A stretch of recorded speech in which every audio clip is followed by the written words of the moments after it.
6h27 et nous sommes le mardi 26 avril 2016. Aujourd'hui dans l'histoire de notre voyage quotidien dans le temps avec Franck Ferrand. Bonjour Franck. Bonjour à tous les deux. Alors à quel 26 avril allons-nous ? Le 26 avril 1937, Thomas, bien triste date puisque c'est celle du bombardement de Guernica par l'aviation allemande.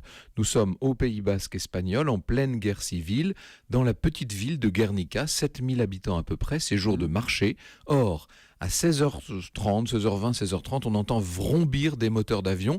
C'est la Légion Condor, une force aérienne d'intervention envoyée par Hitler pour soutenir Franco. Et 3 longues heures durant, Guernica est pilonnée. Les 33 appareils lâchent des bombes explosives et incendiaires avant de finir le travail à la mitrailleuse. Près d'un quart de la ville est en feu. D'ailleurs, l'incendie continue de progresser. Au total, les 2/3 des maisons seront ravagées. Et bien entendu, je ne vous parle pas des morts. Il y en aura un peu plus d'1 millier. Mais pourquoi Guernica ? Pourquoi les avions allemands s'attaquent-ils à cette ville plus qu'à une autre, Franck ? Peut-être pour le symbole, Guernica est la capitale spirituelle du Pays Basque. C'est dans cette ville sacrée, que les seigneurs de Biscaye venaient jadis prêter serment autour de l'arbre de Guernica. Donc c'est très important d'un point de vue symbolique. Ce qui est vrai aussi, c'est qu'on a tous entendu parler de Guernica. Pourquoi retient-on ce bombardement plus qu'un autre ? Pour plusieurs raisons. Le nombre de victimes, mais aussi l'horreur de cette agression d'un objectif civil sans défense.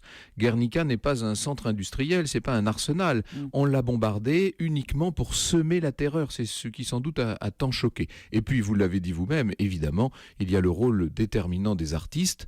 La grande toile de Picasso est devenue mondialement célèbre. Il y a aussi un poème de Paul Éluard, La victoire de Guernica.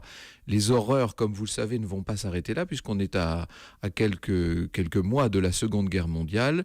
La méthode Guernica va être bientôt reprise, amplifiée, notamment par les terribles Stuka qui bombardent en piqué, vous savez. Enfin, ça, c'est une autre histoire. L'histoire qui revient à 14h tout à l'heure sur Europe 1. Vous nous parlerez de quoi, Franck ? On va évoquer un autre anniversaire, les 30 ans de la catastrophe de Tchernobyl. À tout à l'heure, donc 14h sur Europe 1 pour parler de Tchernobyl avec Franck Ferrand. Bonne journée.